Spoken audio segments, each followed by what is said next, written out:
Hello there, Brick Fanatics. The LEGO Ideas prize machine, filled up as it is with all kinds of minifigure goodies, is here. It looks absolutely brilliant, and it's kind of a stealth series of collectible minifigures. The original minifigure prize machine LEGO Ideas project by Goose Store, aka Rob Van Gansevinkel, is absolutely gorgeous. It is a brilliant little design, and it's impressive just how much of that original design can be seen in the finished model, because sometimes a LEGO Ideas project will go into the LEGO Ideas machine and be churned up and turned into something that looks almost, but not entirely, completely different to what we started with. It's always nice to get a finished LEGO Ideas set that at least resembles the original project from a fan designer, but in this case I feel like all of the changes are a big improvement here. For example, the capsules used in the original fan design are perfectly serviceable, yes, but here we've got these neat new little half ball elements. These look to be brand new elements.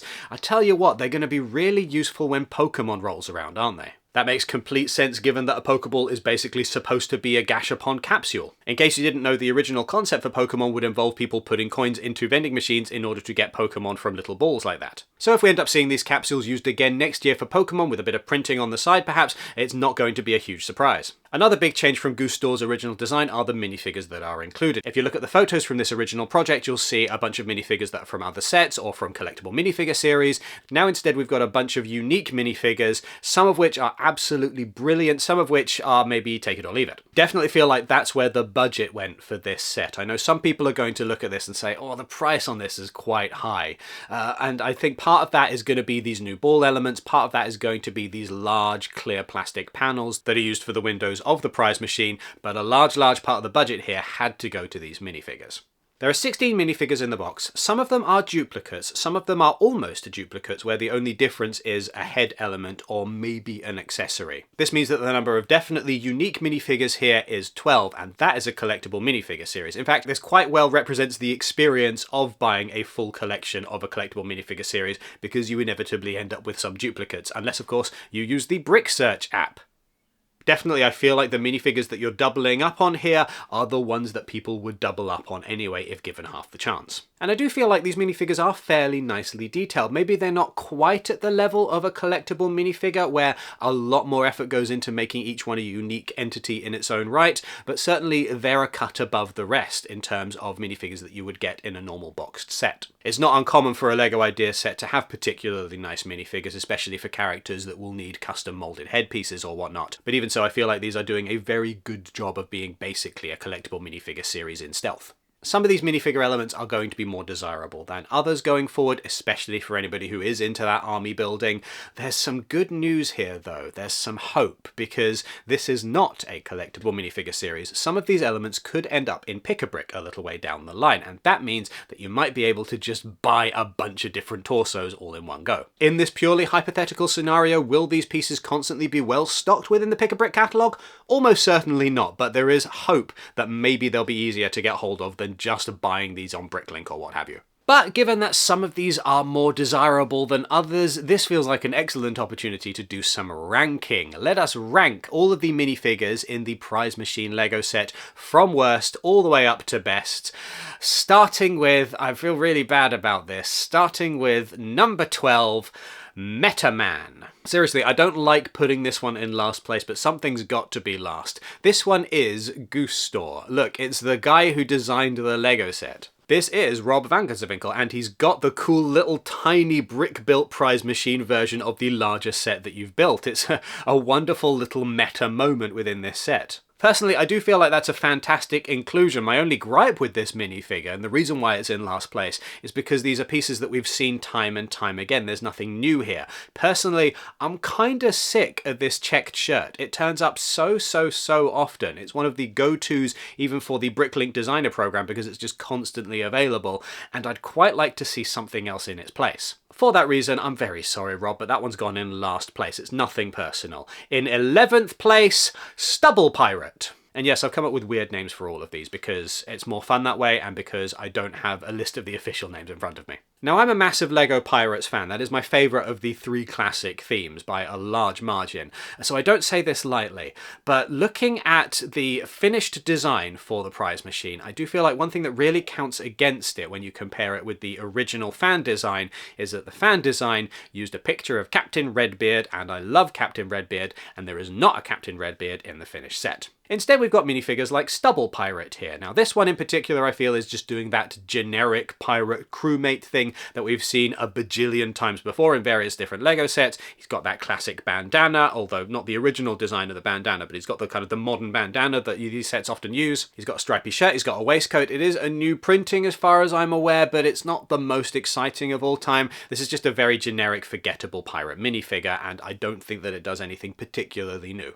Next up, Ideas Hair Bun. And this is another one that I would love to have put higher on the list. I do definitely feel like it's a great idea. We've got a little LEGO designer in minifigure form, complete with the LEGO Ideas shirt. I think she's absolutely wonderful. Again, though, with the exception of the printing of that LEGO Ideas shirt, which is quite nice to have, there's nothing else new here. There's nothing that stands out. And when you've got some of the minifigures in this box that are really cool and inventive and original, it's difficult to rank this one any higher. Number 9, Edward and Friends Cosplay. This set pays homage to a few LEGO themes from years gone by that don't necessarily get their due. Earlier this year, we had the LEGO Houses exclusive for the year, which is a Fabuland LEGO set, and now here in the prize machine, we've got a couple of Fabuland minifigures. They are not quite Fabuland because these are minifigures in cosplay. They've got a costume head on rather than just having, for example, a moulded head here for Edward the Elephant. But this is almost certainly meant to be Edward of Edward and Friends from the cartoon or animated series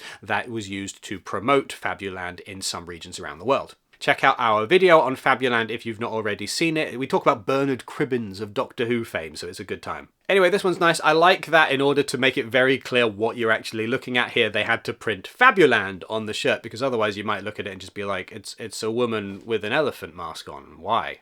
If that elephant mould looks familiar, it's because it's from Series 18 of the collectible minifigures, which released all the way back in 2018.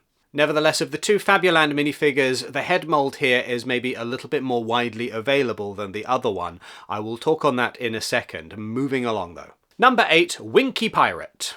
Yep, here's another pirate doing a good old wink. I imagine that this one is meant to be the equivalent for a Captain Redbeard because she's got the captain-y bristles on her shoulders and she's got a more captain-y print on her torso. I do like this print on the torso. I feel like there are uses for it beyond piracy. Like it could be one that would be nice for certain types of royal guards or for a nutcracker or for even a composer or some kind of conductor in an orchestra. So while it may not be the most desirable of these new torsos, I do hope that it shows up in some other places because it does have potential other uses. Beyond that though, I don't feel like this is the strongest minifigure pirate that I've ever seen. She certainly doesn't hold a candle to the pirate quartermaster we got in the most recent collectible minifigure series, which is just absolutely fantastic. Her funky frizzly hairpiece here originally debuted for Autumn in the LEGO Friends theme. We have had it in blonde before. It's been used for Luna Lovegood in some Harry Potter sets. Thus, this minifigure is cool and all, but she's not necessarily the best of the lot, and definitely not quite as cool, in my opinion, as getting a new Captain Redbeard. Anyway, I'll stop complaining about that tiny bugbear because it's time to talk about Bruno.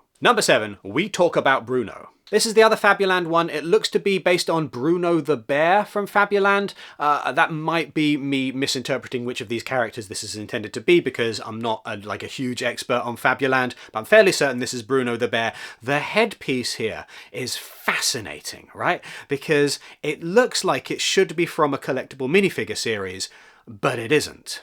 This bear headpiece has appeared once before in a 2023 LEGO City set 60363 Ice Cream Shop. Here you can see the ice cream shop has got somebody dressed up as a polar bear mascot, and that's where this headpiece has been used before, and nowhere else. Typically when we get a bear costume in a collectible minifigure series, it's a more bear-like design rather than having the little peeky hole window at the front. I like that they're using this one instead because it matches very well with the elephant mold that's being used for the Edward minifigure. It also means that we've got this particular element in a brown bear colour that we have not had it in before.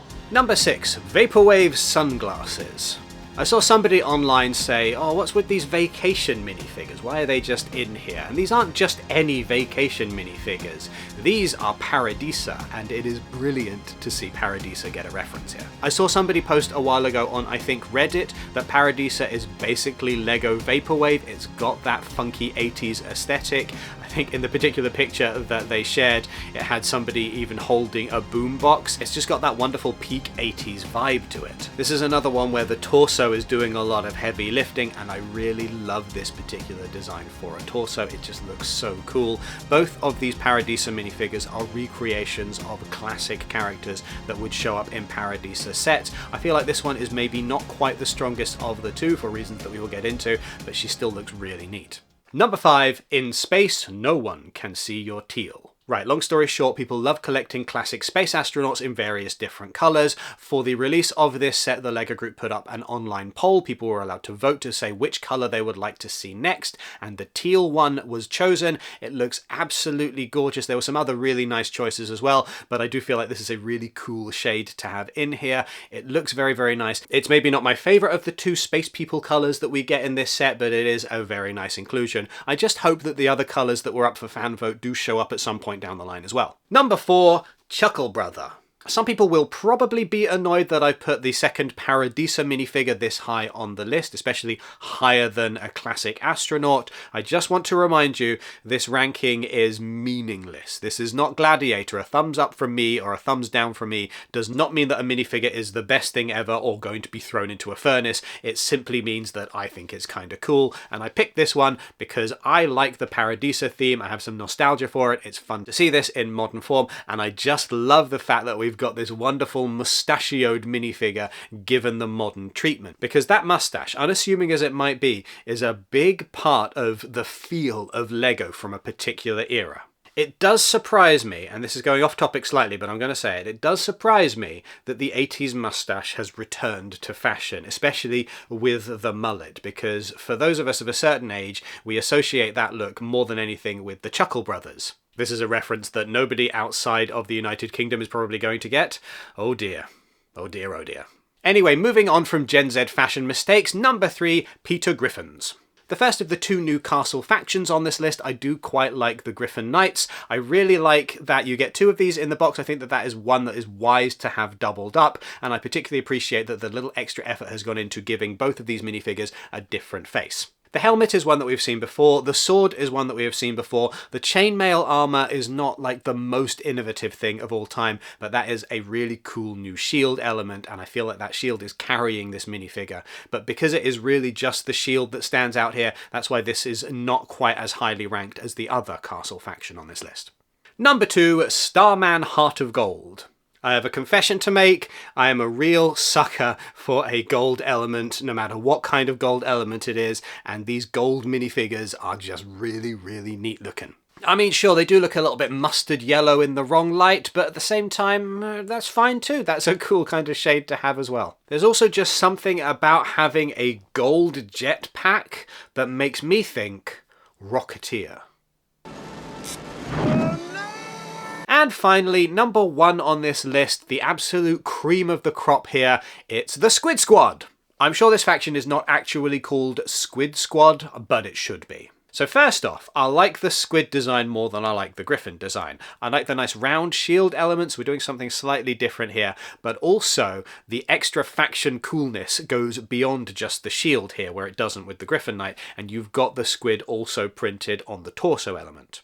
That is not all though, you've also got these cool Viking elements, not an original element, but in this really neat bronze colour, and I just think it complements the green of the rest of the minifigure so well. It's just a really cool design. This then, in my opinion, is the strongest of all of these minifigures. They're all good in their own right. Some of them are definitely better than others, but they're all fun to have in here. And the fun of it is going to be when you build this set and you decide, I want to get out one of those minifigures. You got to turn the little crank and you don't necessarily know what you're going to get in that instant. And of course, you can just plop it right back into the top and have another go. But even so, this is just a fun way of approaching minifigures in general, because that random element is such a big part of the minifigure experience, unless you use the Brick Search app.